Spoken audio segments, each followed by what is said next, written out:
Ce que je suis en train de faire aujourd'hui, c'est un peu, je dirais pas un cours d'histoire, mais ce sera rappelé à chacun de nous. Surtout aux traites, aux esclaves des salons, à ceux qui sont toujours vendus. En premier lieu, ce président idiot, irresponsable, corrompu, Alassane Ouattara de la Côte d'Ivoire, le gueulard qui accouche de Guénon, Patrice Talon, la merde de Macky Sall et les menteurs, Sonko et son président. Parce que ceux-là, ils ont menti à tout le monde, ils ont trahi tout le monde. Doumbouya Mamadi, le vendu, parce que lui, tout le monde sait que si Doumbouya Mamadi veut faire autre chose, sa femme, elle va l'empoisonner, prendre ses enfants et partir en France. Et puis rien ne va se passer. Il fait croire qu'il aime le peuple guinéen. Mais en réalité, il exploite dangereusement ce peuple. Ça, c'est un autre débat pour un autre jour. Alors, je vous ramène à ce chiffre de 30 millions. Est-ce que réellement vous pensez que les Africains qui ont été déportés, c'est exactement 30 millions? Non, c'est plus que ça. Alors, 30 millions.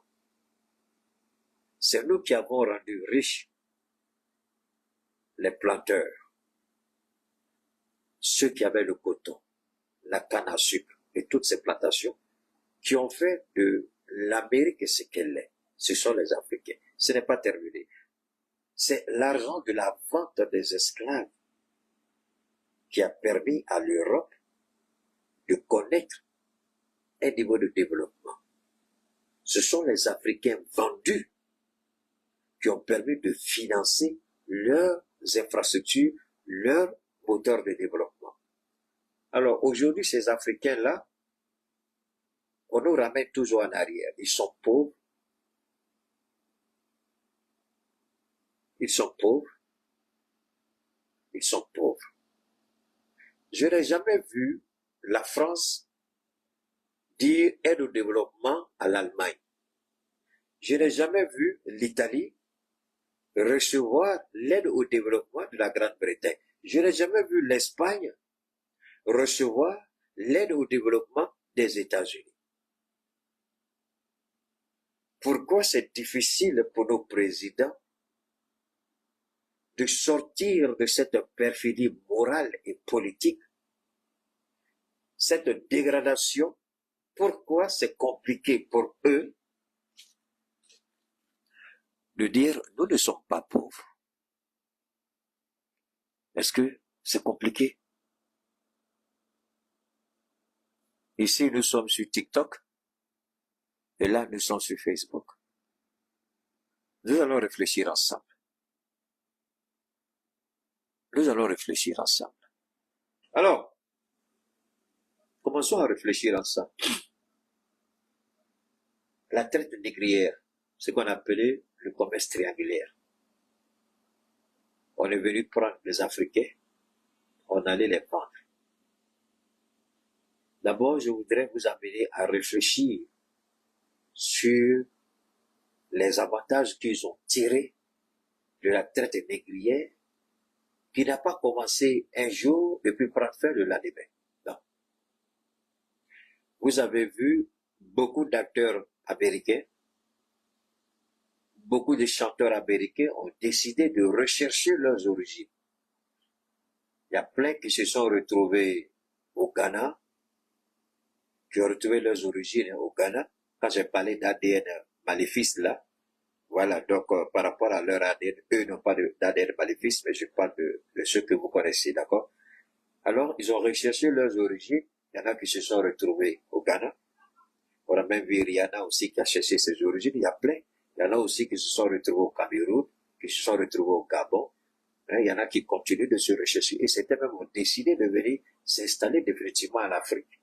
Donc, il y a plein d'Américains qui ont commencé à investir beaucoup dans l'hôtellerie au Ghana. Hein? Voilà. Alors, je voudrais attirer votre attention d'abord sur ce premier paragraphe. Pourquoi vient-il investir et décide de quitter chez eux? Je sais que Ali Bongo, quand il était au pouvoir, il a donné beaucoup de nationalités à des Américains et les a encouragés avec des privilèges fiscaux pour qu'ils puissent venir ouvrir leur business ou venir s'installer au Gabon. Le Ghana, ça a été la même chose. Alors, regardez ce qui se passe en retour. En retour, qu'est-ce qui se passe? En retour, puisqu'il ne peut pas le dire ouvertement, il se rend compte que la tendance est en train de changer. Les gens se disent, attention, vos prestations fiscales sont trop. Alors, j'ai retrouvé mes origines. J'ai des origines qui sont maliennes, donc je viens m'installer dans le pays de mes ancêtres. Mais en même temps, que se passe-t-il? Les Américains commencent à comprendre que beaucoup viennent investir en Afrique, au Gabon, au Cameroun, au Kenya. Surtout, beaucoup vont au Kenya. Côte d'Ivoire, je n'ai pas encore vu, mais je sais qu'il y en a. Puisque Michael Jackson lui-même, il l'a fait aussi. Et puis, vous avez le Ghana, je l'ai dit. Alors, il y a quelque chose qui se passe. Il y a quelque chose qui se passe. Les gens disent, attention, si nous laissons cette situation perdurer, tous nos technocrates, tous nos ingénieurs vont venir investir en Afrique. Alors, qui va créer les emplois pour nous en Europe, en Occident? Voilà la question que tous les Africains devraient se poser. Malheureusement, on ne se pose jamais ces genre de questions. Que va-t-il se passer? Il se trouve que les Américains ont compris et ils ont décidé, de concert avec les anciens colons, de créer le maximum de chaos chez nous pour empêcher que ceux qui veulent venir s'installer chez nous, puisqu'ils sont habitués à un mode de vie. Alors, ce que je suis en train de vous dire ici aujourd'hui, personne à la date d'aujourd'hui sur la planète Terre, personne à la date d'aujourd'hui sur les réseaux, personne au monde n'a encore fait le développement que je suis en train de vous faire. Même pas Alain Foucault que je respecte. Donc, prêtez une oreille attentive, s'il vous plaît. Parce que c'est ça la géopolitique. C'est ça la compréhension de la politique. Si on ne comprend pas tout ça, on va crier wow, wow, wow. On ne saura même pas pourquoi on crie wow, wow, wow.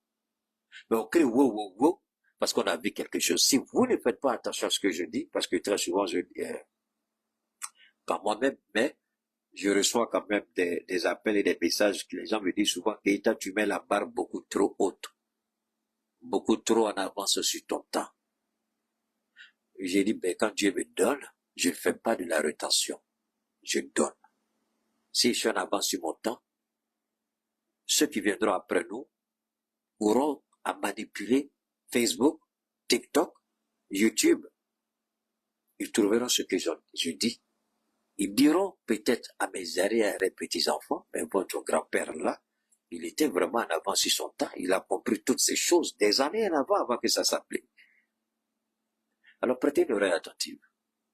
Ce que je suis en train de dire, c'est important. Les fils d'esclaves que nous sommes, c'est comme ça on nous a vus, hein. Mais en réalité, nous ne le sommes pas. Ils ont pris nos parents. C'est pourquoi, de l'esclavage, on les a traités comment? De tirailleurs sénégalais.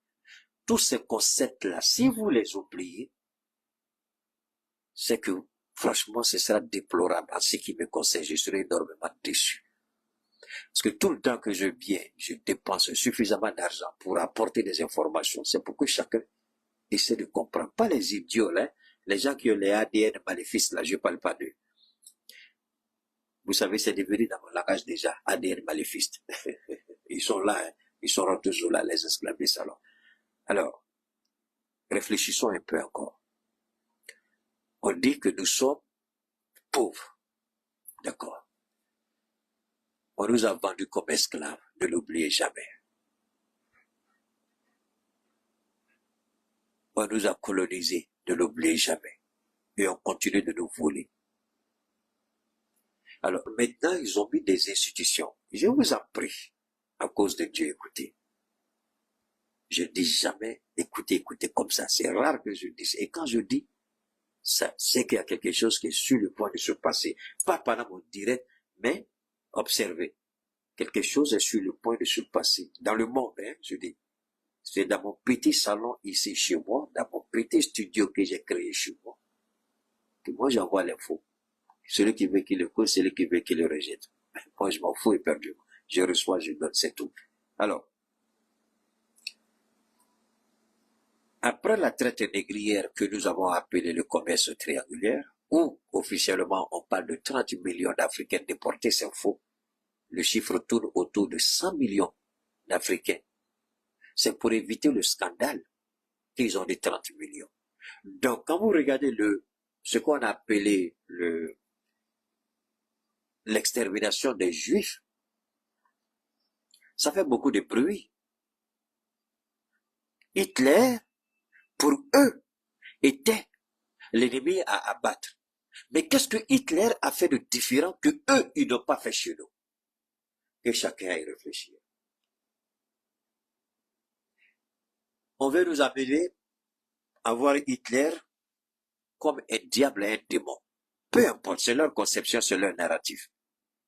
Mais en même temps, ils refusent qu'on les compare à Hitler. Allez-y comprendre quelque chose.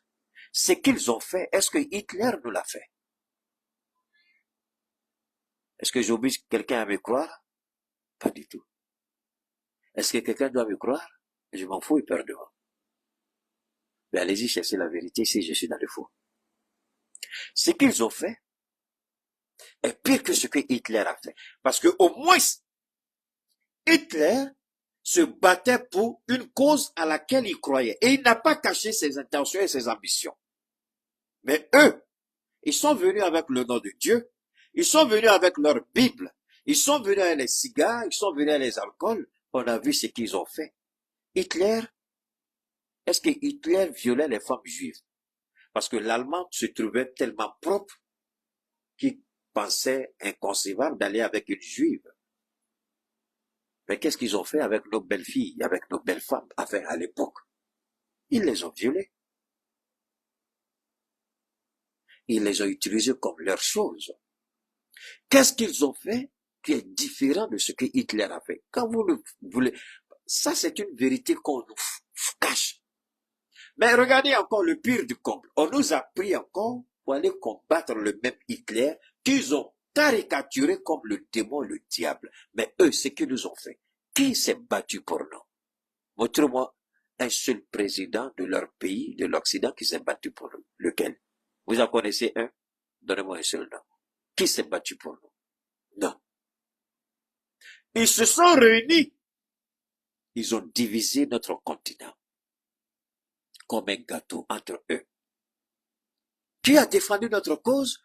Personne. Aucun de nos rois, aucun de nos empereurs n'y était. Ils ont décidé. Alors, qu'est-ce qu'ils ont fait? Qui est pire? Ou sinon, qu'est-ce que Hitler a fait qui est pire que ce que eux, ils nous ont fait subir chez nous? Hitler voulait s'accaparer l'Europe. Est-ce qu'ils ne se sont pas accaparés l'Afrique? Dites-moi si c'est vrai ou si c'est faux. Hitler a décidé de les soumettre. Est-ce que jusqu'à aujourd'hui, à l'exception de l'AES, est-ce que les Africains ne sont-ils pas encore soumis, mais d'une façon voilée? Alors, on nous demande, nous, Africains, d'haïr Hitler, d'aller le combattre. Mais alors que les raisons pour lesquelles ils combattent Hitler, par rapport à leur mode de vie, qui parlent comme démocratie ou liberté, est-ce que nous avions la démocratie et la liberté quand on nous a enlevés comme esclaves pour nous vendre en Europe, aux États-Unis? Avions-nous? Non. Non. N'avions-nous pas le droit d'être libre? Un esclave est-il libre? Un esclave a-t-il un droit? Mais alors, ce droit, nous ne l'avions pas. On nous a obligés à aller nous battre pour leurs droits, pour leur liberté. Ce droit et cette liberté ne nous a jamais été reconnus. Voilà une réalité que tous les Africains, au lieu de passer notre temps à regarder du n'importe quoi et des bêtises qui ne nous avancent en rien, posons-nous les bonnes questions, prenons les bonnes décisions. Qu'est-ce qu'on peut faire pour changer? Qu'est-ce qu'on peut faire pour remédier? Qu'est-ce qu'on peut faire? Qu'est-ce qu'on peut faire? Quel sera mon rôle? Au lieu de venir avec vos téléphones techno, vos vieux téléphones Samsung qui font 10 ans avec vous, je n'ai pas le son. Est-ce que c'est ma faute si tu as un téléphone de 10 ans? Si tu as un techno de 10 ans, est-ce que c'est ma faute? Est-ce que je me vante quand je dis j'ai des Pro Max, le minimum est 1 million? Est-ce que je me vante? Pas du tout, c'est la vérité. Parce que pourquoi je vais mettre 1 million dans 4 téléphones Pro Max si ce n'est pas pour vous donner la qualité de l'image? Si c'est pour vous donner la qualité de l'image et la bonne présentation, je me vante pour ça. Parce que je veux que vous receviez le meilleur. C'est pourquoi je vais mettre 1 million dans les téléphones. C'est pas un, c'est pas deux, c'est jusqu'à 4. Et j'ai déjà passé la commande pour le 16, je crois. Oui, le 16 qui va sortir. Alors, toi, tu viens avec ton techno, et puis tu m'emmerdes que tu n'as pas de volume. Tu m'insultes. Je ne suis pas dans l'à peu près. Ou je fais ou je ne le fais pas. Tous ceux qui me connaissent, qui me vendent le téléphone ici, savent que même quand l'écran est gratigné, je dis, je prends plus. Il faut me donner un nouveau. C'est comme ça que je suis né. C'est ce que mon père m'a montré. Et toi, tu viens avec ton téléphone techno de 10 ans, déconnecté, un vieux téléphone qui n'a même pas de mémoire, et tu me dis, tu as un problème. Est-ce que moi, c'est ma faute? Il faut me provoquer encore. Alors, quand nous prenons le temps de regarder ce que le blanc a cuisiné dans ses laboratoires comme narratif, il nous a vendus comme esclaves et il nous dit c'est une bonne chose qui nous a apporté la lumière de la civilisation. Waouh! Le capitaine Ibrahim dit, tout le monde va aller au front si vous manquez de respect aux soldats. Comme par le passé, ceux qui ont combattu le noir et qui ont vendu, parce que ce sont des Africains qui nous ont vendus, je vous invite à aller regarder ce film qui a été un très, très, très bon film. Je vous jure, quand vous regardez ce film, La femme roi, je crois, à Godje, c'est pourquoi j'ai dit à Patrice Talon, tu n'es pas à Godje. Allez regarder ce film-là. C'est l'un des rares films que moi je recommande aux gens. J'ai recommandé, si je ne me trompe pas, avec vous ici, je crois, je vous ai recommandé d'aller regarder l'hôtel Rwanda, je crois. Hein? Pour voir un peu comment le génocide rwandais s'est passé tout ça autre. Et puis, je vous demande aussi de regarder ce grand film-là. Vous regardez, vous allez vous rendre compte de ce qui s'est passé. Quand on était petit, on a vu cette histoire avec Kontakiti, je crois. Vous avez tous regardé Kontakiti, c'est ça? Voilà. On a tous regardé Kontakiti à l'époque. Et Kontakiti nous a marqué. Kontakiti nous a marqué. On a regardé. On a vu ce que c'était. Alors, quand ces gens-là reviennent à nous, ils viennent pas avec la décence. Ils nous disent, pourquoi vous êtes tous rattachés au passé? Écoutez très bien. Aujourd'hui, ce sont des cours d'histoire, de géopolitique qu'on donne. On nous dit, merci beaucoup, merci à toi, Obama. C'est quoi? C'est Obama?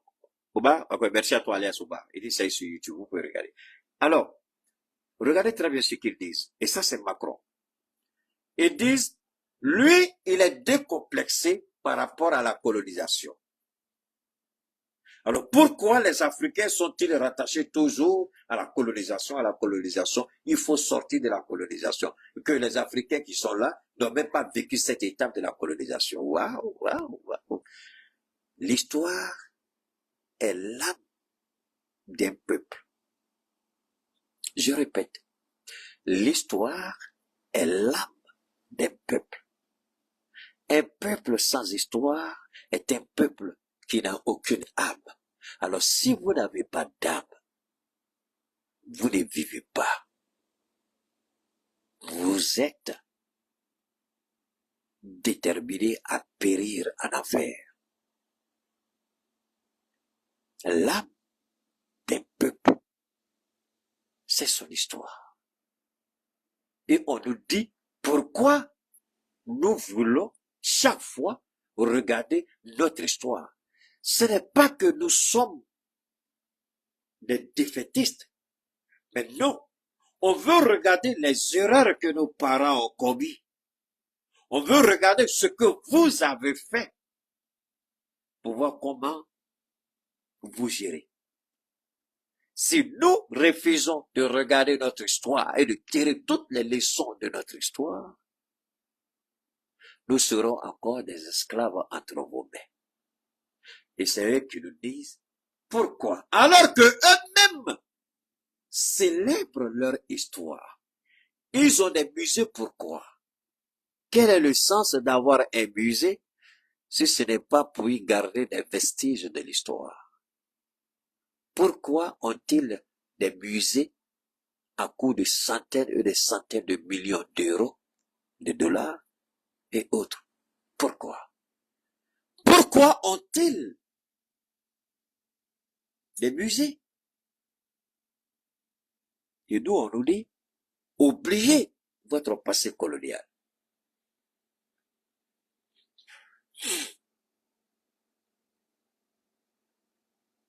Est-ce que je dois oublier, moi, mon passé colonial? Non. Je vais me rappeler de ce que Soundiata Keïta a fait. Je vais me rappeler de ce que Samori Touré a fait, de ce que Béazé a fait, de ce que Babeba a fait, de ces grands noms de notre histoire. C'est à partir de cette histoire-là que nous allons construire véritablement notre avenir, notre futur. Et si nous construisons un avenir, un futur solidement enraciné dans notre passé, personne ne pourra plus jamais. Je vous invite, vous savez pourquoi je respecte beaucoup le Japon et puis la Chine, l'Inde.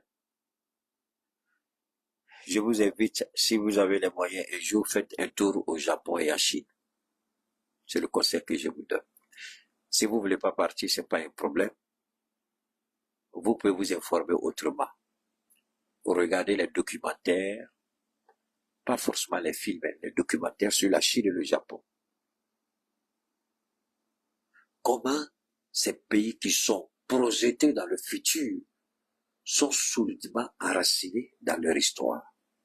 Regardez comment l'empereur du Japon, chez lui, comment il s'habille. C'est vrai, quand ils sont, ils portent les costumes. Mais regardez les cérémonies, comment les gens sont habillés dans les tenues traditionnelles japonaises. La Chine, c'est la même chose. Vous voyez l'immensité des baptistes chinois. Vous croyez que c'est quoi? Ça, c'est tiré de leur histoire. Leur architecture, l'image, c'est tiré de leur histoire. Alors donc, aujourd'hui, quand vous regardez ce que nous avons subi comme perte, quoi, autour de combien? 60 millions, 70 millions, 80, 100 millions. Ce sont les Africains qui ont construit l'économie américaine. Peut-être que ça, vous ne le savez pas. À travers la traite négrière. Ce sont les Africains qui ont financé l'économie européenne à travers les profits réalisés sur la traite négrière. Et enfin, ce sont les Africains qui ont financé, non, d'abord, les Africains qui ont aidé l'Europe à combattre Hitler. Mais en réalité, je le dis, Hitler n'a rien fait de différent que ces pays-là n'ont pas déjà fait.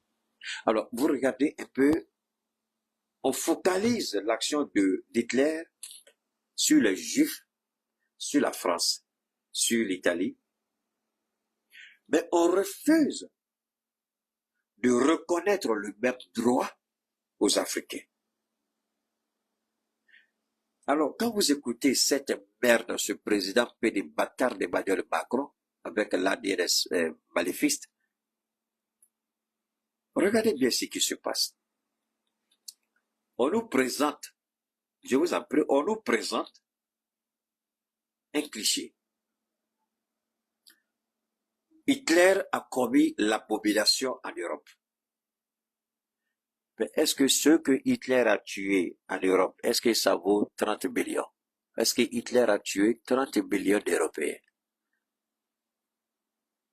Est-ce que Hitler a tué 30 millions d'Européens? Les Juifs, souvent on tourne le chiffre autour de 1 million de Juifs qui ont été tués. Bon, je ne sais pas trop à peu près combien de millions. Mais ce que l'Europe nous a fait subir sur le plan humanitaire, est-ce que Hitler a fait la moitié de ce que l'Europe nous a fait subir en Europe? Non. Non seulement l'Europe a pillé nos ressources, l'Europe a causé un sérieux préjudice à la démographie. C'est-à-dire, on a arrêté les vaillants soldats. Si on a, par exemple, quand un village va faire une guerre pour attraper des captifs et puis les vendre aux blancs, le blanc, il a son choix de critères. OK? On veut des hommes costauds, gaillards, 2 mètres. Alors, si vous êtes petit et chétif, on vous tue. Ça n'a jamais été mentionné dans les livres d'histoire. Combien ont été tués? Les belles filles, on les prend souvent vierges. Quand vous êtes des vierges, ou bien quand vous êtes de certaines qualités qu'eux, ils estiment, non, on vous tue. Est-ce que ça, on apporte dans les livres d'histoire? La sélection des Noirs, femmes et hommes.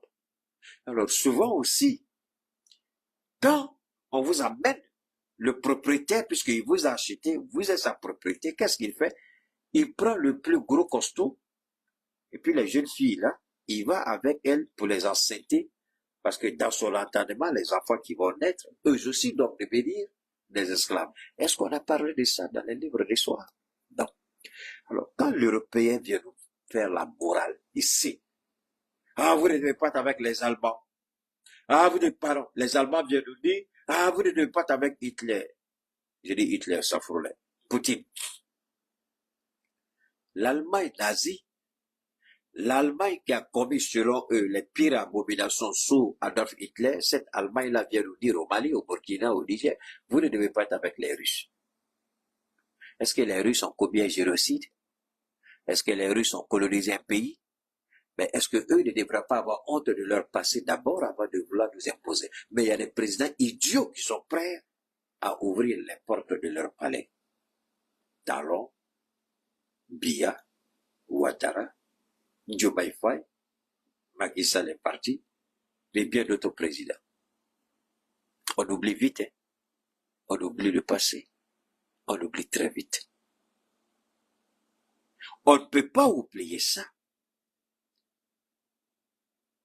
Qu'est-ce qu'ils n'ont pas fait? Est-ce que Hitler a fait tout ça? C'est la question que les Noirs devraient se poser. Je ne dis pas de faire l'apologie d'Hitler, c'est pas ce que je dis.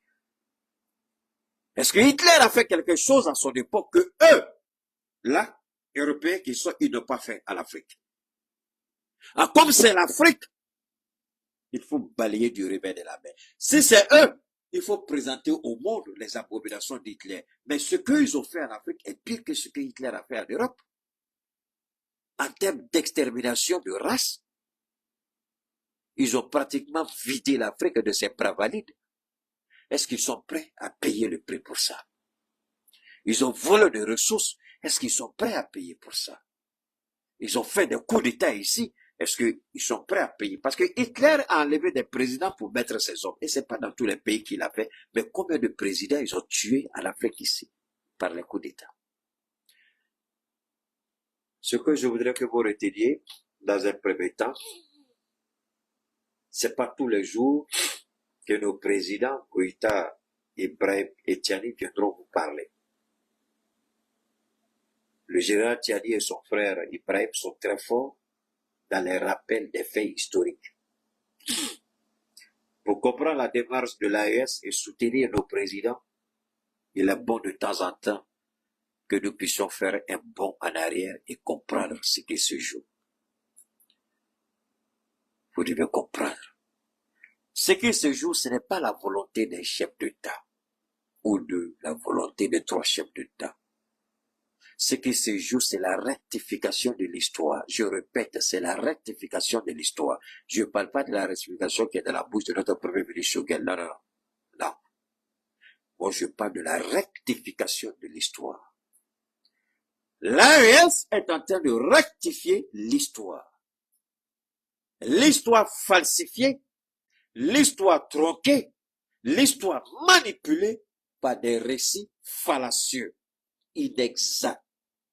Et l'AES a juré de réécrire notre histoire et de bâtir notre constitution à partir de notre histoire. C'est pourquoi vous voyez le Burkina a décidé de changer. Désormais, la devise, c'est la patrie ou la mort, nous vaincrons. Si nous oublions notre passé, ce que eux, ils s'acharnent à vouloir faire en nous traitant de pays pauvres, si nous acceptons leur narratif, l'histoire tronquée, falsifiée et manipulée, nous serons toujours à la merci de leur vouloir, de leur volonté. Nous devons avoir le courage de regarder notre histoire et tirer les leçons. Qu'est-ce que nous avons subi? L'humiliation, le mensonge, le vol, la corruption, l'agression, les viols. Nous avons subi tout ça. Alors, quand les institutions financières elles-mêmes décident d'accompagner les politiques de ces hommes-là et balayer du revers de la main, alors, c'est pourquoi je répète encore, moi, personnellement, j'ai été très, très heureux et je continue de l'être. Ne croyez pas que chaque fois que nous vantons les mérites du Burkina, qu'il n'y a pas de fils burkinabé traite, il y a des burkinabés traites. Raison pour laquelle ceux qui parlent beaucoup, le capitaine ne se donne pas la peine de répondre à tout le monde comme le fait notre Premier ministre. Le capitaine vous envoie au front. Si vous parlez, c'est parce que vous êtes libre. Si vous parlez, c'est parce que vous avez encore la possibilité de parler. Alors, ceux qui protègent votre liberté, ceux qui vendent leur vie pour votre vie, ceux qui se sacrifient pour votre vie, allez-y voir sur le terrain comment ça se passe. La traite des négrières n'avait pas d'homme. À l'époque, il n'y avait pas d'empereur ou de roi comme le capitaine Ibrahim Traoré. On a connu des grands rois, Soundiata, on a connu des grands empereurs, Soundiata et bien d'autres.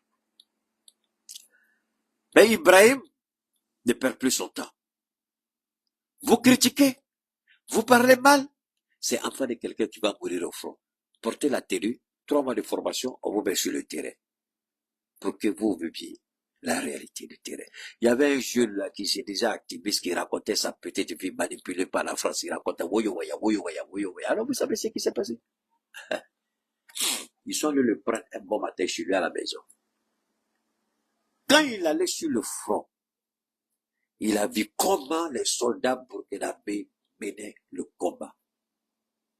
Il a demandé permission de faire une vidéo séance d'énat sur le front. Et il a présenté ses excuses au peuple burkinabé et dit que quand on est loin des terres d'opération, on peut parler. Mais quand on est dedans, on attend les balles siffler, on n'est pas certain de retourner en vie. Et même si on retourne en vie, peut-être pas avec tous les membres au complet, on reste tranquille. Je respecte Ibrahim. Ils sont venus après nous. Mais aujourd'hui, on peut le dire, sur les 3 pays, il n'y a pas lieu de faire une comparaison. Mais en ce qui me concerne, probablement le Burkina est le meilleur pays qui avance très bien sur la transition. Pour plusieurs raisons. La première raison, c'est d'abord sur le plan économique. Si ça tenait au Burkina, il y a longtemps, Ibrahim avait déjà créé sa monnaie. Je le répète, si ce n'était que le Burkina, il y a longtemps, Ibrahim avait déjà créé sa monnaie. Mais Ibrahim attend Assimi. Comme je vous l'ai dit, notre président, on l'a trop embarqué dans la politique. Et ça fait que, souvent, certaines décisions du président sont un peu lentes. On l'a tellement bobulé dans la politique, il venait à peine d'arriver. Il était le seul, face au vautour. Il a été courageux. D'ailleurs, nous devons louer le courage d'Assimi Goïta. Il a été courageux, il a été ténace, il a été vraiment ténace. Il a résisté. Mais il a fait des compromis. Il n'a pas voulu balayer, sachant bien que ce sont les politiciens qui ont mis le pays dans la situation. Il n'a pas voulu balayer du revers de la main. Les politiciens, sinon ils l'auraient fait. Alors, vous voyez, c'est ça aujourd'hui cette réalité à laquelle on est confronté. Quand vous regardez le gouvernement de transition au Niger, je ne sais même pas s'il y a un responsable politique dedans. Alors, c'est pourquoi souvent quand je regarde ces gens-là crier ici, wow, wow, wow, wow, wow, oh, Assimi a fait revival, il a levé tous les gens du M5RP dedans. Le Mali vous appartient, vous les gens du M5RP là, le Mali là c'est pour vous. M5RP, Mali a autant de ya. Ça veut dire qu'il faut dire, attendez, M5RP là, vous avez fait un combat là avec qui? Ça dit, tu as fait là, moi je pense que, Horoya Kolga là quoi, Didi Mouroye Kelege. Ça dit, M5RP, vous savez, à quelle organisation politique, ressemble M5RP? Est-ce que vous savez? Vous voulez que je vous donne le nom? De temps en temps, je regarde ici, je regarde là, parce que là c'est TikTok, là c'est Facebook. Bon, la connexion sur Daléa, aujourd'hui on l'a pas fait. Voilà. Je vais faire d'abord l'expérience des deux là pour voir et puis ensuite on va relancer. Alors, est-ce que vous savez à quelle organisation politique dans la sous-région ressemble à la chose, au M5RFP? Vous connaissez? Bon. Est-ce que vous connaissez? Si vous connaissez, dites-moi. Si vous ne connaissez pas, je vous dis. Je crois que Bachili est là. Est-ce que vous connaissez à quelle organisation politique, à quel parti politique ressemble le M5RFP aujourd'hui là? Vous savez? Vous ne savez pas? Je n'ai même pas ma commande pour éteindre le crime là. Alors, je vais vous dire. Le M5RFP actuellement, hein, l'image actuelle du M5RFP ressemble au RHDP d'Alassane Ouattara. Tiens, Keita, tout dans parti, ça va là. Oui, le M5RFP aujourd'hui. Regardez. RHDP de 2010-2011 là, qui ont permis à Ouattara de gagner là. C'est pas le même RHDP aujourd'hui. Et ils refusent même d'enlever le logo du PDCRDA. M5RFP, combat que vous avez fait il y a longtemps là. Ils sont toujours dans cette dynamique. Alors que ce n'est plus la même chose. Ouattara refuse de reconnaître que le RHDP là n'est plus le même RHDP de 2010-2011. Donc le MCRAP là, aujourd'hui, il refuse de reconnaître qu'ils ne sont qu'ils ne sont plus le même MCRAP. Donc il représente aujourd'hui comme le MCRAP aujourd'hui là, égal comme comment on appelle RHDP d'Alassane Ouattara. Vous avez vu, Laurent Gbagbo a fait quoi? C'est ça qu'on appelle garçon. Laurent Gbagbo a fait quoi? Quand il est venu trouver Afik Guessin après son PDC et son FPI, il dit, il faut donner, il dit, je ne donne pas la loi avec moi, la loi m'a donné le FPI. Gbagbo dit, ok, il faut prendre. Et puis Gbagbo a créé sa chose. On dit, il faut lui donner l'enveloppe avec l'enveloppe vide, il faut lui donner l'enveloppe vide, et puis il est parti. Mais Afik Guessin se cherche aujourd'hui. Gbagbo Laurent est revenu devant la scène avec son PPACI. Mais pourquoi vous, M5RP là, pourquoi le nom là, vous ne pouvez pas laisser? Alors, vous prenez le nom, c'est sur ça que vous surfez avec Maléon, Brahma, quoi, Maléon, Galon, qui dit M5RP. Ça dit que, Alassane Ouattara, RHDP, qui est Côte d'Ivoire, quoi. Alassane, il fait faire d'able aussi, t'as qu'on a M5RP, il fait faire d'able aussi, t'es mais on ne pas la gros. Quand Gbagbo est venu, Gbagbo a créé son PPACI, mais pourquoi on ne peut pas créer pour vous? Créez votre truc. Les gens qui ont dit MCRFP Malikura, mais vous là c'est quoi? Normal, vous là c'est quoi? Alors, la politique a dit, regardez tout ça. Alors vous voyez, donc, au Burkina, le capitaine a décidé de prendre le taureau par le cornes. Tu parles mal, tu vas au front. Et nous ici, on nous a fait, on a manipulé notre président pour ne pas qu'il prenne cette décision. Vous avez vu la pression qu'ils ont mis chez Assimi quand il avait suspendu les activités des partis politiques. Moi, je dis à Assimi, pourquoi tu te donnes tant de mal? C'est la question que je pose toujours. Et je sais qu'il écoute ce que je dis. Abdoulaye Maïga aussi m'écoute, le ministre d'État. Et pourquoi vous vous fatiguez? Moi, je ne vous comprends pas. Des partis politiques qui ont été vomis par le peuple.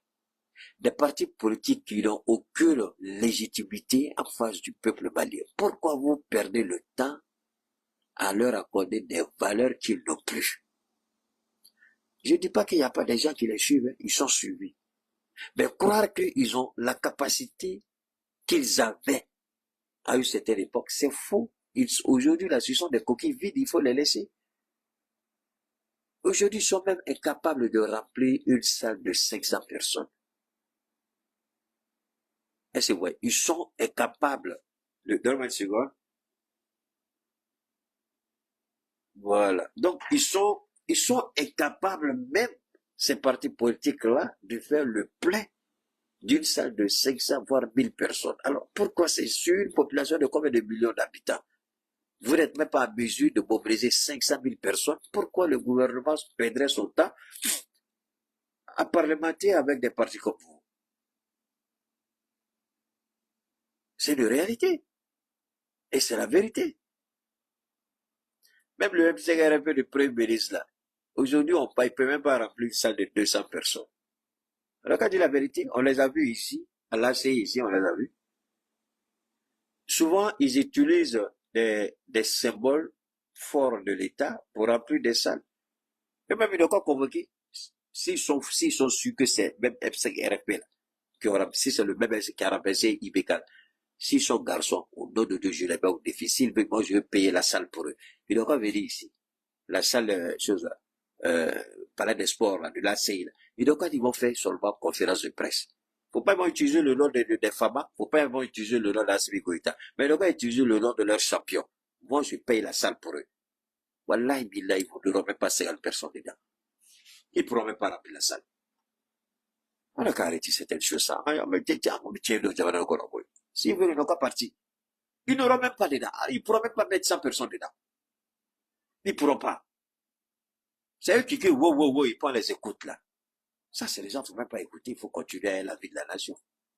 J'ai dit, palais des sports ici, à l'ACI, donc on va venir remplir. Il ne faut pas utiliser le nom d'Assimi Goïta, il ne faut pas utiliser le nom de la transition, il ne faut pas utiliser le nom des femmes. Ils n'ont pas venir dire qu'ils vont faire conférence de presse seulement. On voit combien de personnes vont être mobilisées dedans.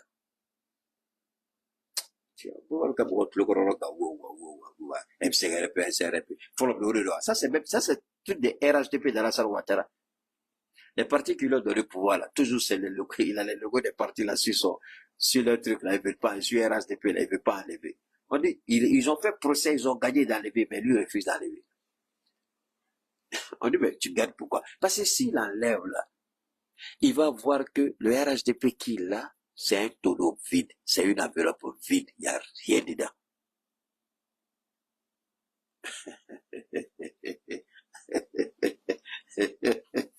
C'est la réalité, hein, mon Dieu. Et vous n'avez qu'à aller regarder avec qui il est d'accord aujourd'hui. Qui est là-bas? Qui est là-bas?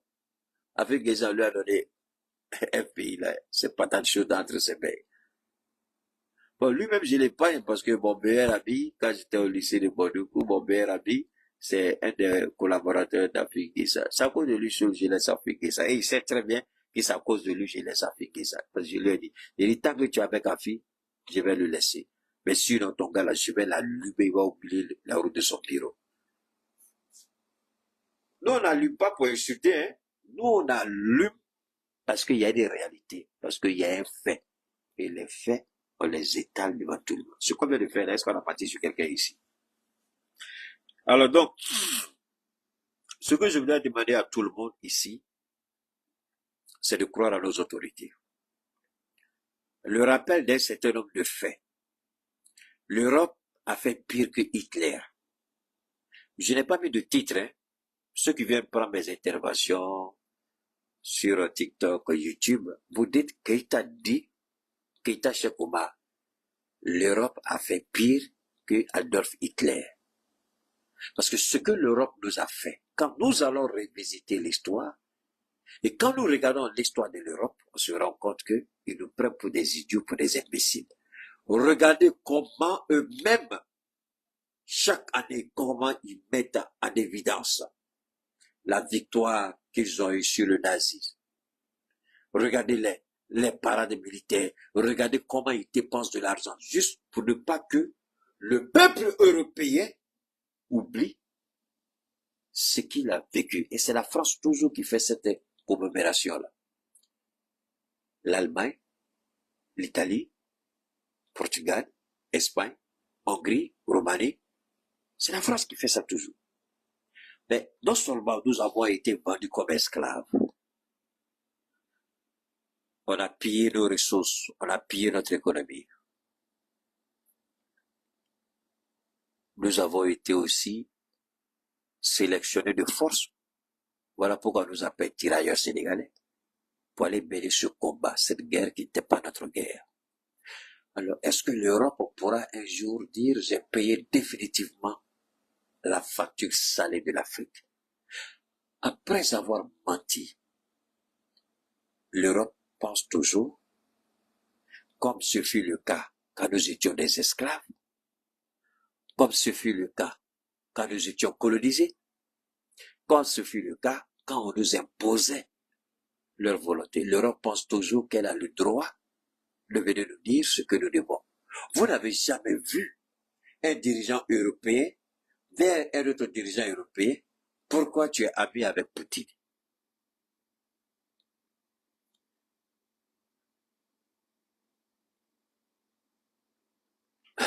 Merci beaucoup. Il doit envoyer des gens au front. Ça, il doit envoyer des gens au front. Assimi doit envoyer des gens au front. Alors, la question, soyons sérieux. Est-ce qu'ils ont fini de payer la facture? Non. Alors, pour qui se prennent ces idiots d'Européens à vouloir venir vers nous et nous dire ce qu'on doit ou on ne doit pas? Qui parmi eux est allé voir l'Allemagne pour dire l'Allemagne, pourquoi tu as accepté le gaz russe? Quel pays européen a eu le courage, l'audace d'aller poser la question au chancelier allemand, je ne sais pas qui était là à l'époque? Qui? En Europe, vous ne verrez jamais un dirigeant européen aller poser la question à un autre Européen, pourquoi tu es avec la Chine, pourquoi tu es avec la Russie, pourquoi? Mais pourquoi ces bâtards-là pensent que venir chez nous, ces bâtards mal élevés, la gueule qui pue la merde, ces idiots de blancs que nos sœurs meurent là, croient que ces peuples-là, si vous ne connaissez pas ces blancs-là, leur gueule là, ça pue la merde. Celles qui les ont épousés là peuvent témoigner si je bats. Leur bouche là sent. Je dis bien la bouche, ça sent. Je ne sais pas comment il faut, mais leur bouche, ça sent. Rares sont ceux qui ont une haleine acceptable. Mais si tu tombes sur un qui ne prend pas soin de son haleine, s'il passe à côté de toi, tu vas balader. Moi, je me rappelle un jour, j'allais, parce que moi, je travaillais à Hollywood. Donc, j'allais travailler, et puis, très souvent, quand je pars au boulot, je m'arrête en cours de route, et puis je fais les transactions, j'envoie l'argent à la famille pour gérer tel ou tel besoin. Alors, je me rappelle, je me suis arrêté dans ce truc-là un jour. À cause de ça même, j'ai banni ce lieu-là. Et puis, c'était le week-end, hein, c'était, je crois, vendredi ou samedi. Parce que là où j'allais, les gens connaissent très bien. Il y a, vous savez, les Américains, là, vous savez qu'ils louent même orchestre pour aller dans le cimetière. C'est-à-dire, le cimetière est tel que tu vas là-bas, tu dors même à côté. Les gens même vont, ils ont une fête là-bas, là, où c'est la fête des morts, je crois. Donc, chacun, ils viennent à la nourriture, ils vont faire pique-nique dans le cimetière. Et bon, je n'ai pas besoin que vous me croyez. Ceux qui ont fait les États-Unis, posez-leur la question. Sur l'ensemble des États, ça se fait. Et le cimetière là n'était pas trop loin. Je crois, les artistes, vous allez l'entrée du cimetière, très joli, un grand parking, dont les gens vont, et puis l'intérieur est propre. Ils entretiennent leur cimetière, c'est pas comme chez nous ici, là. Quand vous allez dans le cimetière, c'est vrai, on peut les insulter, mais chez eux là-bas, là, ils sont propres d'air. Parce qu'une fois, j'ai décidé de m'arrêter pour voir ce qui se passe dedans.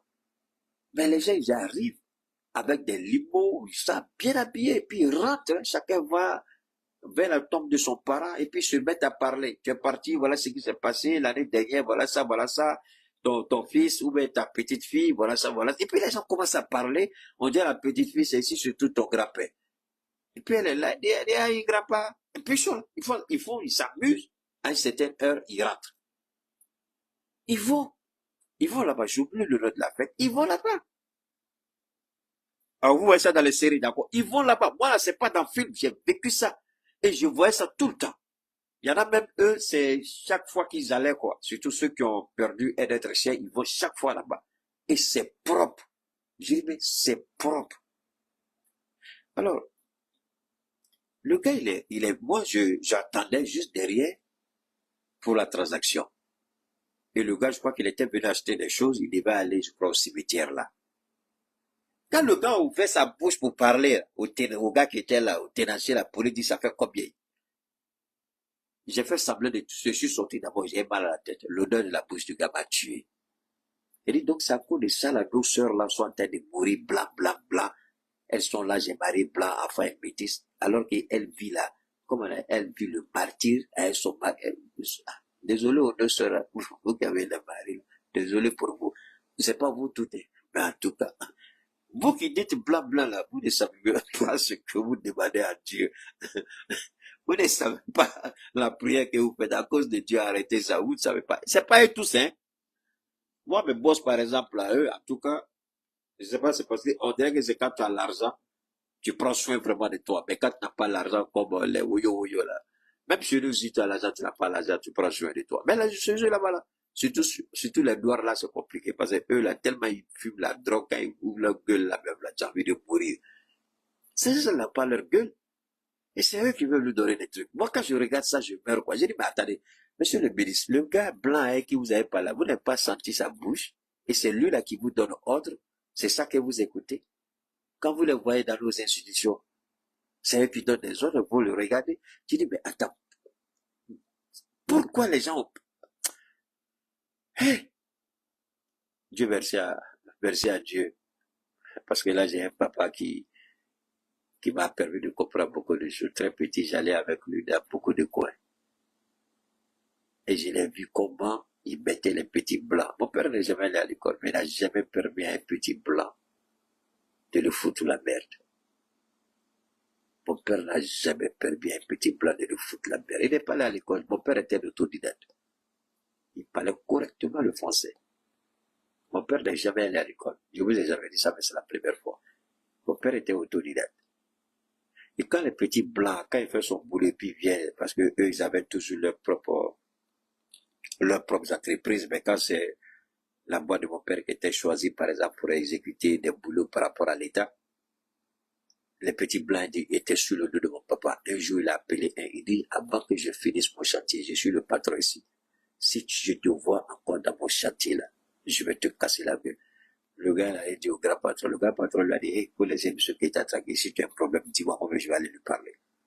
Mais le petit blanc, il était tellement gonflé, vous savez, ce qu'on appelle les coopérants de merde, tout ça là. Et c'est là, souvent il faisait ça, mais avec le temps, j'ai appris que ces gens-là n'ont aucun respect pour l'homme. Mais vous croyez que j'avais quel âge à cette époque-là? Vous croyez que j'avais quel âge? J'étais à l'école primaire. C'est à l'école primaire que j'allais avec lui. Donc déjà, imaginez l'âge que j'avais. Donc à partir de ce âge-là, déjà, j'avais commencé à dire non, c'est pas possible, je ne peux pas me mettre en bas de quelqu'un. Et je me rappelle que j'ai même défié un commandant de gendarmerie qui était venu à la maison manquer de respect à mon papa. Je lui ai dit, il sortait comme ça, puis je lui ai dit, tu veux manquer de respect à mon père parce que tu penses qu'il n'est pas à l'école. Je jure, wallahi billah, Dieu est témoin. Mon père m'a regardé ce jour-là. C'est depuis ce jour que mon père a dit, je vais commencer à te suivre de près. J'ai dit, je le répète, j'ai dit au commandant de brigade, j'ai dit son nom ici, je ne sais pas s'il est mort, mais s'il est vivant. Il s'appelait Lat, commandant de brigade de la gendarmerie. Il a été le premier, je crois bien, le premier commandant de brigade de la gendarmerie d'Adiama. Lat. J'ai dit, le jour, à cause de toi, je vais aller à l'école de droit. Ou je deviens officier supérieur, ou je deviens homme de droit, mais toi, je vais te poursuivre pour le manque de respect aujourd'hui. Sur place, le gars, à l'époque, il portait les culottes et les gendarmes de Côte d'Ivoire, si vous vous rappelez très bien. Donc, je ne suis pas de la dernière plus. Ces culottes, ils portaient à l'époque. Mais maintenant, les gendarmes ne portent pas de culottes. Hein. Même s'ils portent culottes, est-ce qu'ils vont au travail? À l'époque, ces culottes, les gendarmes portaient. Il est venu à la maison en culotte. Il a dit, tu viens pas chez nous et puis manquer de respect à mon papa. Il t'a dit de sortir, tu sors de chez nous. Tu n'as aucun droit ici. Mais après, il a dit à mon papa, il dit, Keita, est-ce que ça, là, c'est vraiment ton fils? Il dit, oui, c'est mon fils. C'est le dernier de ma première femme. Il dit, lui, il faut le suivre de près. Il va devenir quelqu'un un jour. Il est très... Alors, pour moi, c'est pas aujourd'hui ça a commencé.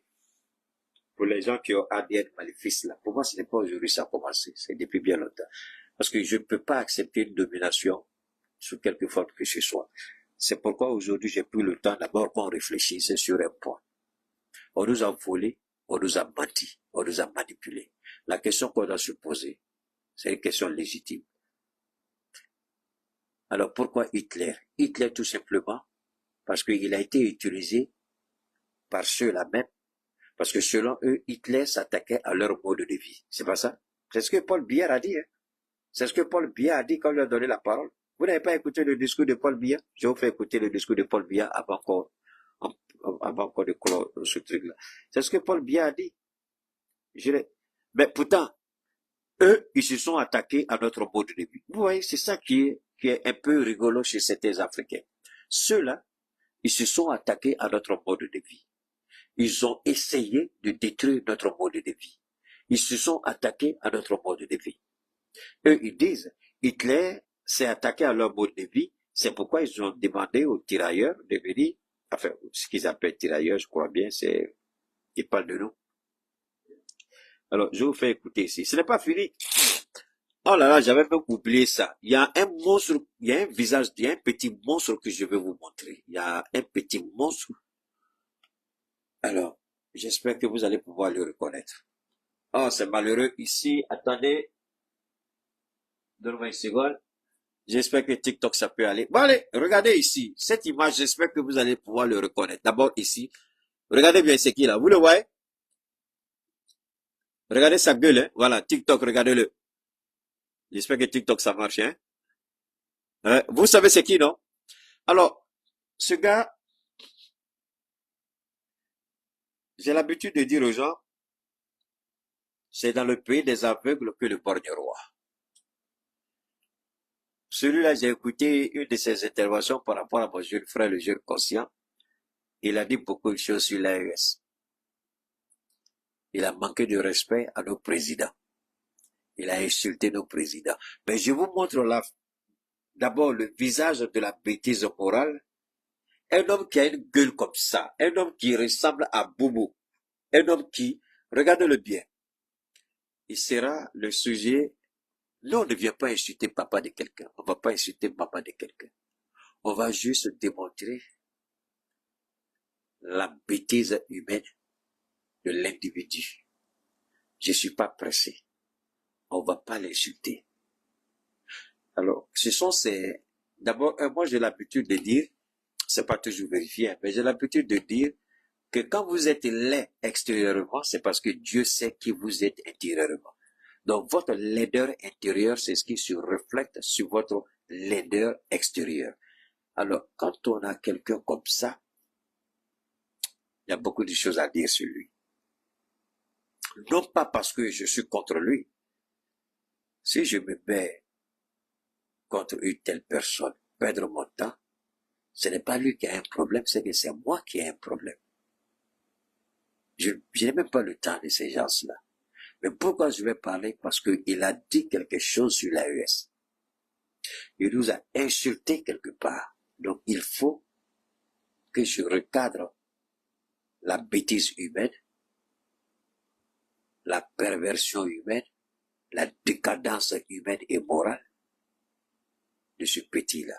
Je ne dirais même pas son nom parce que prononcer son nom, c'est lui conférer une valeur intellectuelle qu'il n'a pas. On va parler de lui.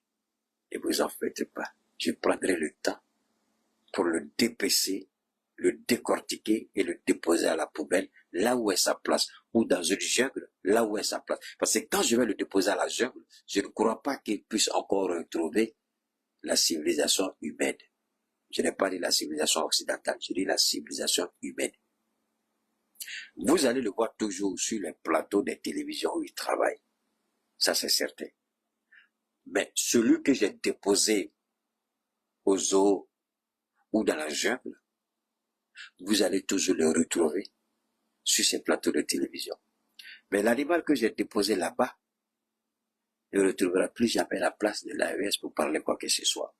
Et si jamais il s'avise à le faire, c'est pas un problème, parce que quand vous emprisonnez quelqu'un, Les gens, est-ce que les voleurs, est-ce que les prisonniers n'arrivent pas à s'échapper?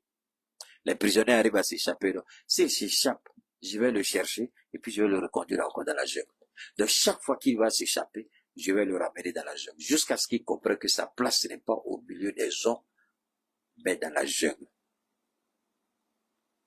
C'est pas un parlement, nous on insulte pas, on menace pas, tout ça. On a notre façon à nous de recadrer les gens. Quand vous regardez bouche de quelqu'un, celui-là même là, si tu es à côté de lui, puis fait, oh, il va, si la baille à côté de toi, tu vas mourir. Regardez la forme de bouche qui est là. Parce que quand vous regardez ça là, est-ce que ça là même là, lui, il peut parler de base. Regardez comme ça. Regardez. Alors, ça là, il va bailler, tu vas mourir. Odeur qui a sorti dans la bouche là, c'est WC. Tu vas mourir. Donc, là, comme ça, là, s'il parle dans ce bigoté, est-ce que ça nous fait mal? Ça nous fait pas mal. Comme il y a des idiots qui ont cru à ça, il va falloir déconstruire ce qu'il a dit, c'est tout. Et puis le ramener dans la jungle, là où il ne devait jamais quitter. Parce que sa place, c'est dans la jungle. C'est pas parmi les hommes. Je vais le faire avec intelligence, avec diplomatie, avec élévation. Ne vous en faites pas. Et je vais le faire avec classe. Ok? Alors, je vais vous faire écouter les propos de...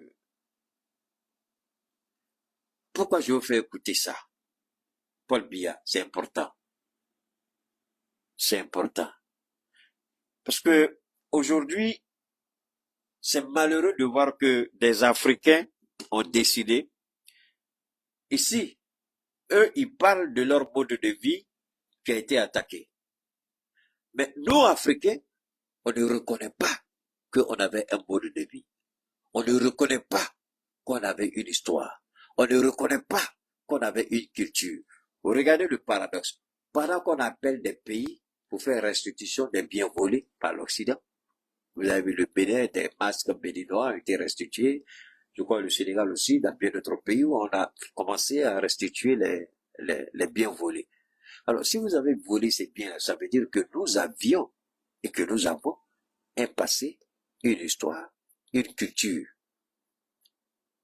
Alors, sous quel prétexte vous avez pensé nous apporter la civilisation?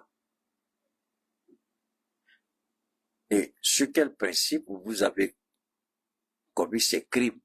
Alors, quand vous dites que Hitler s'est attaqué à votre mode de vie, mais vous vous êtes attaqué à notre mode de vie aussi. Vous avez bafoué, banalisé, violé notre culture, notre passé et notre histoire, au profit de vos intérêts.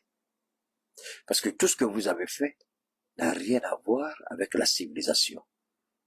Mais nous imposez votre mode de vie. Et si on refuse de comprendre, parce que le processus de décolonisation mentale, le processus de décolonisation spirituelle, le processus de décolonisation intellectuelle, le processus de décolonisation civilisationnelle, historique, le processus de décolonisation morale, c'est ça d'abord, la prise de conscience de ce que nous sommes. Si nous ne comprenons pas ce que nous sommes, nous n'allons rien comprendre dans le combat de l'AES. C'est cette bêtise humaine, ici Daouda, cette décadence morale, cette déchéance intellectuelle, lui. Parce que si tu ne comprends pas qui tu es, où est-ce que tu prétends aller? Qui tu peux servir, puisque tu ne sais même pas qui tu es? Celui qui t'a dit que tu n'es rien, c'est celui-là que tu vas servir. Mais celui qui t'accorde une valeur, en réalité, c'est vers cette personne que tu dois aller. Alors, du monde occidental qui nous vend des illusions, et nous, revenir à nos sources, qu'est-ce qui est profitable pour l'Afrique?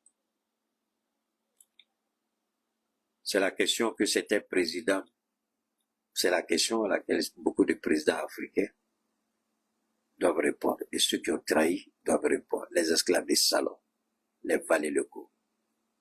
Il y en a encore beaucoup. La simple réflexion à laquelle je vous invite aujourd'hui, une fois de plus, nous avons une histoire, nous avons une culture. Et essayer de nous faire comprendre de renoncer à cette histoire, c'est la pure bêtise qu'on puisse commettre, puisque eux-mêmes ils célèbrent des commémorations, des anniversaires. Mais la semaine dernière, c'était le 80e anniversaire de cette soi-disant participation de la grande coalition et des Africains pour que la France retrouve son mode de vie. Donc, on s'est battu pour que la France retrouve sa civilisation, son mode de vie. En retour, qu'est-ce qu'elle a fait pour nous? Mensonge. Elle n'a même pas reconnu le mérite que nous avons apporté pour sa libération. Au contraire, elle dit, on veut un libre accès à vos ressources. Si vous n'êtes pas d'accord, vous êtes liquidé. On veut que nos entreprises soient les premières à exploiter tout ce que vous avez. Parce que nous, on n'en a pas. Si vous refusez, on vous tue. Pendant combien de temps, les valets locaux vont continuer à servir le maître? Pendant combien de temps, les esclaves de salon, les valets locaux vont continuer à se mettre à la disposition de l'impérialisme qui n'a pas d'objectif que de s'enrichir sur le dos de l'Afrique. Alors, nous nous opposons avec la dernière énergie. J'espère pouvoir apporter un petit éclaircissement. Aujourd'hui, on n'a pas pris un sujet particulier. On a parlé d'un peu de tout, mais surtout un rappel historique. Sans ce rappel historique, nous ne sommes rien. Sans ce combat historique, nous ne sommes rien. Et nous avons l'obligation morale de faire en sorte de ne pas échouer dans ce combat. Ce combat-là veut la juste rémunération de nos matières premières, de nos ressources naturelles. Le système de 10%, c'est terminé. Désormais, tout ce qui est dans notre sous-sol appartient directement avant tout à l'État. Et c'est l'État qui décidera de concéder tel ou tel pourcentage à telle ou telle entreprise. C'est ce que nous avons décidé dans le Sahel. Je le dis, je le répète, s'il s'en tenait qu'à Ibrahim seul, il y a longtemps, le Burkina avait sa monnaie. Malgré qu'il y a des Burkinabés qui jettent des bâtons dans les roues d'Ibrahim. C'est vrai que nous louons le courant de ce temps, mais ne croyez pas qu'il n'est pas combattu au Burkina. C'est pourquoi je l'ai dit la dernière fois, que tous les opérateurs économiques, les investisseurs, les commerçants, les transitaires, les importateurs au Burkina, s'ils veulent rendre la tâche difficile, il y a une disposition de la Constitution qui donne plein pouvoir au président d'agir dans l'intérêt du pays. Qu'il prenne cette décision, tout simplement. Ils vont réquisitionner tout. C'est pas compliqué. Ou bien carrément, le gouvernement décide de choisir, comme déjà il a décidé Ibrahim, de choisir quelques personnes que le gouvernement va financer lui-même et que ces gens s'en font rentrer le produit et puis on les vend à un prix raisonnable au peuple du Burkina Faso. Au Niger, c'est la même chose. Et moi, c'est ce que je ne comprends pas. Pourquoi on combat un système, mais on est encore dans le même système? C'est-à-dire que nous, dans le Sahel, on est en train de combattre un système, l'impérialisme, mais nous-mêmes, on est encore dedans. Mais pourquoi on n'applique pas le système russe ou chinois? Le chinois, c'est le gouvernement qui a le pouvoir là-bas. C'est le gouvernement qui décide. Je vais vous expliquer une fois comment ça fonctionne. Alors, vous croyez que la Chine a dépassé toutes ces puissances occidentales comme ça, en un claquement de doigts? Vous voyez que ça s'est passé comment? C'est le gouvernement même qui a pris sa responsabilité. Et c'est le gouvernement qui donne. Je ne veux pas dire qu'il n'y a pas d'opérateur privé, non pas du tout, mais le gouvernement est majoritaire dans tout. Dans tous les secteurs d'activité, le gouvernement intervient. Le gouvernement finance tel projet et puis vous gérez. Si vous gérez, ça veut dire que le gouvernement chinois donne la chance à tout le monde une seule fois. Il n'y a pas de deuxième chance à Chine. Si tu bousilles ta chance, sur le plan moral, la plupart de tous ceux qui ont bougé leur chance, soit ils ont quitté la Chine, soit ils se sont suicidés. Parce que dans le quartier, tout le monde va t'indexer. On va dire, on n'a plus l'argent du peuple, on t'a donné, et puis tu as bousillé ça. Donc la honte et l'humiliation fait que le Chinois ne peut pas échouer quand on lui donne l'argent. Vous allez à l'école, mais c'est le gouvernement qui fait de vous un homme d'affaires. Le gouvernement met les milliards à votre disposition et puis vous lance dans le business. Vous croyez que Tchana Mol qui est au Mali ici à l'ACI, les jeunes disent, vous ne voyez pas que les gens se relaient? C'est pas leur business, c'est le financement du gouvernement chinois direct qui est là. Tu peux pas. Moi, au Maroc, quand j'ai été visiter des centrales solaires au Maroc, j'ai causé, bon, comme le gars, il parle beaucoup anglais, il parle pas français, donc on causait. Et puis je lui ai posé la question en anglais, il dit, bah, ben, ça c'est... Il dit, non, non, non, en Chine, c'est pas comme ça se passe. J'ai dit, comment? Il dit, non, en Chine, quand vous finissez vos études, c'est le gouvernement même qui finance vos projets. Donc vous devenez vous-même entrepreneur. Une fois que vous réussissez, c'est fini. Donc au fur et à mesure, le gouvernement peut céder des parts pour que vous soyez vous-même propriétaire du business un jour. Il dit, mais si vous bâclez, le gouvernement vous donne jamais deuxième chance. Et personne ne va vous donner deuxième chance. Vous n'avez pas le droit de bâcler. Voilà pourquoi la Chine est meilleure dans tout. Et ça, les gens ne comprennent pas. Alors, pourquoi nous, on veut aller dans le système? C'est-à-dire qu'on a renversé des régimes, mais on est dans le même système.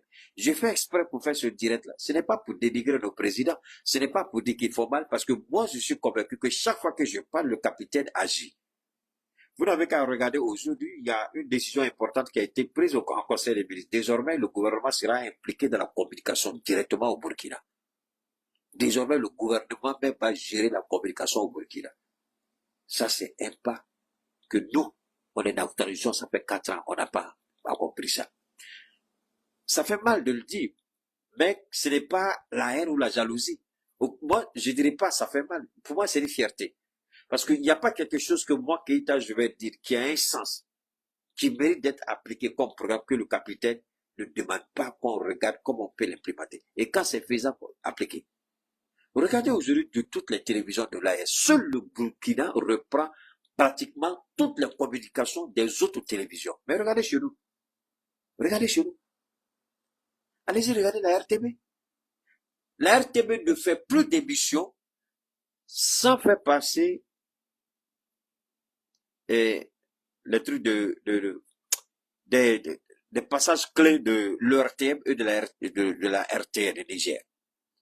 Et la RTB est la seule télévision dans le Sahel à faire ça. Est-ce que c'est compliqué?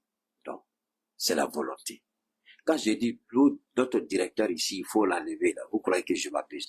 Le Burkina, là, quand j'ai dit, le gars dit Keïta, pardon, moi, ma place, là, ce n'est pas le fait de m'enlever Keïta, mais c'est la honte, parce que nous, on est ambition. On est ambition pour le peuple burkinabé. Me renvoyer, c'est pas un problème. Mais que je sois renvoyé sur une bonne cause. Mais dire que c'est parce que j'ai failli, je ne veux pas ça.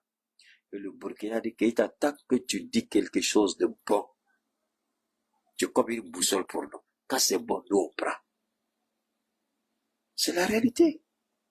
Regardez le Burkina aujourd'hui. Je ne dis pas que tout est facile, hein, attention. Je n'ai jamais dit ça.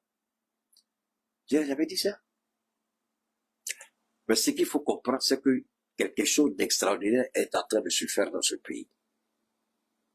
Et ce pays est en train d'agir correctement. Je suis content, j'ai vu le président Assimi Goïta qui allait, comment on appelle, il y a un centre qui a été mis en place pour la gestion des catastrophes naturelles, là, où il allait regarder. On a vu que le centre était bien équipé, mais il a dit qu'il faut encore équiper le centre. Il faut encore être proche de la population, il faut vivre la réalité de la population. Alors, ça, vous voyez, ça, ce sont des exemples. J'ai dit, bon, monsieur le Premier ministre, ça, ce sont des exemples. Nous sommes en hivernage, il y a des inondations. Il y avait tellement de sujets pour parler, et toi, tu viens, c'est ta relation à Assimi, toujours, tu t'as parlé. C'est quoi? Premier ministre, là, c'est quoi? Sorogum a été Premier ministre, a été président de l'Assemblée. Babou Ouattara l'a mis en exil, là. Premier ministre, c'est quoi? Vous amarrez les larmes. Souvent, les gens pensent que quand vous interpellez le Premier ministre, c'est bon, j'ai entendu mon jeune frère Ladjo, mais je peux pas trop lui en vouloir, c'est sa compréhension. Dit la vérité au Premier ministre, pour lui, il dit c'est déstabilisé. En quoi est-ce que, donc, Premier ministre, on peut pas, un président ne doit pas se défaire de son Premier ministre. Donc, si le président le fait, c'est déstabiliser le pays. Ça, c'est pas moi, ça, c'est OM CRP, on réfléchit comme ça. Mais, j'ai dit, Assimi prend des cris aujourd'hui. Et puis, il dit, un terme. Demain matin, on va sortir. Et puis, on va applaudir pour Assimi Goïta. Qui pourrait imaginer qu'on pourrait mettre Rajpal en prison? Le ciel est tombé sur le Mali. Non. Qui pourrait imaginer qu'on pourrait mettre Ben le cerveau en prison? le ciel est tombé sur le Mali. Non. Alors, démettre Sugar de ses fonctions-là, c'est le ciel qui a tombé sur le Mali. Ibrahim Baka n'est pas mort. Mouroua Keïta n'est pas mort. Moussa Traoré n'est pas mort. Alors, pourquoi vous croyez que c'est votre champion-là, quand on parle de lui, le ciel a tombé sur le Mali? Ou bien la vie du Mali, là, c'est entre ses mains. Mon frère, on va l'enlever demain matin, on nomme notre premier ministre, on dit, allez, le pays continue. On dit, les hommes meurent, la nation demeure. Est-ce que vous avez compris ça? Vous les petits du M5, là. Vous êtes comme le RHDP. Votre M5, là, n'est plus le M5 qui a fait tomber Ibeka. Moi, je vous dis ça même temps, toujours, mais vous n'écoutez pas. Le RHDP qui a amené Alassane au pouvoir, là, c'est pas le même RHDP qui est là aujourd'hui. Le M5 qui a fait Ibeka, là, c'est pas le même M5 qui est là aujourd'hui. Hein? Comme Babou Lora, il a donné l'enveloppe vide à Vikessa. Je ne dis pas que vous êtes une enveloppe vide, mais demain, votre champion n'est pas premier ministre, quelqu'un d'autre est là, le Mali avance. Un point, c'est tout. La gestion d'un État, ce n'est pas une affaire de personne, c'est une affaire de compétence. Vous êtes là aujourd'hui, vous n'êtes plus là, quelqu'un vient, il prend la relève, on dit quoi? C'est pourquoi on parle de continuité administrative et continuité législative. Peut-être que ça aussi c'est un français qui est trop lourd pour le M5RFP. La continuité législative, demandez, ils vont vous expliquer quand vous avez des grosses têtes dans votre organisation. La continuité administrative, demandez, ils vont vous expliquer. On peut mentir au peuple une fois, on ne peut pas mentir au peuple tout le temps. Les hommes meurent, la nation demeure. Les hommes passent, la nation demeure. La continuité sera assurée. Donc arrêtez de vous blaguer. Parce que si vous n'êtes pas prêt à accepter, le jour ça va arriver là. Vous allez crier jusqu'à, vous allez avoir crise cardiaque. Maintenant, on est devant, on va manger nos shawarma, on va manger notre, comment on appelle ça? Notre, comment ça, ce que Gauss aime beaucoup là, comment il appelle ça même? Il y a un truc qu'il aime beaucoup, j'achète beaucoup, pizza, pizza. Non, on va manger nos pizza, on va manger nos poulet KFC, on va manger nos shawarma, on va boire notre déguet, on va boire notre chip, et puis c'est terminé. La vie continue. Vous croyez que le monde va s'arrêter pour le Mali parce que votre champion, il n'est plus premier ministre? Et Moro Keïta, le Mali est mort pour Moro Keïta. Moussa Traoré est parti, Moro Keïta est parti. Moussa Traoré a fait plus de temps au pouvoir qu'aucun président au Mali ne le fera. Il est mort, le Mali tient. Pourquoi vous croyez que votre champion là, il est immortel? Alors, on a essayé de démontrer ça, notre attachement à nos valeurs. Ces Occidentaux-là ne nous accordent aucune valeur réelle. Ils veulent juste nous utiliser. Ils l'ont dit, ils n'ont pas d'amis. Ils ont caricaturé Hitler comme étant le plus grand criminel de toute l'histoire de l'humanité. C'est ce qu'ils ont dit. Mais ce qu'ils ont fait en Afrique, ils n'en parlent jamais. Les crimes horribles qu'ils ont commis en Afrique, ils n'en parlent jamais. Il est temps que les Africains se réveillent et interpellent leur rôle. Quand ils appellent Hitler le plus grand criminel de toute l'histoire, comment eux-mêmes ils veulent qu'on les appelle? Ils ont commis des crimes. Hitler n'a jamais exterminé 10 millions d'Européens. Je dis bien 10 millions d'Européens. Hitler ne l'a pas fait. Mais eux, ils ont fait plus de 100 millions. Ne serait-ce que, vous vous rappelez, il y a, chaque fois que je vais arrêter, il y a une idée qui saute dans ma tête. Alors, vous savez, il y a, pourquoi ils ont lancé un mandat d'arrêt contre Vladimir Poutine? Vous savez ça au moins. Le mandat d'arrêt contre Vladimir Poutine. Vous savez ça pourquoi? On dit Vladimir Poutine a enlevé des enfants dans une zone de guerre pour aller les protéger en Russie. On appelle ça kidnapping. C'est la seule raison pour laquelle on dit mandat d'arrêt contre Vladimir Poutine. C'est pas ça? Alors, si nous saisissons la CPI pour les crimes de l'Europe contre l'Afrique, déportation forcée, participation à une guerre forcée, alors ils ont essayé de légaliser, je termine avec ça, ils ont essayé de légaliser les crimes qu'ils ont commis chez nous, de sorte que on ne puisse pas demain les interpeller. Mais ça ne tient pas la roue parce qu'on pourra le faire, sinon on ne le fait pas. Les enfants de nos enfants vont le faire tôt ou tard, un jour ils vont le faire. Ils ne veulent pas qu'on porte plainte par rapport à la traite négrière. Ils ne veulent pas qu'on porte plainte par rapport à l'esclavage, par rapport à la colonisation. Mais Vladimir Poutine, on dit qu'il a déporté des enfants. Mais vous avez déporté des millions d'Africains. Qui va payer cette note? Qui doit être entendu? La Belgique, l'Espagne, le Portugal, la France. Vous avez tous participé à ce commerce odieux et horrible. Qui va vous écouter là? Ces pays? Et vous refusez de reconnaître votre part de responsabilité des crimes que vous avez commis, mais on vous dit que Hitler a commis le plus grand crime de toute l'histoire de l'humanité, ce qui est absolument faux. Vous avez fait pire que Adolf Hitler. Vous avez fait pire que Hitler en Afrique. Et jusque-là, vous n'avez pas encore rendu compte. Et vous croyez que c'est fini? Forcément, vous allez rendre compte, tôt ou tard, vous allez rendre compte. Comment? Quand? Je ne sais pas. Mais je suis sûr que vous allez rendre compte. On laisse cette intervention, je laisse cette vidéo-là pour qu'elle puisse servir aux générations à venir, qu'ils se souviennent que l'Europe n'a pas encore payé sa facture en ce qui nous concerne.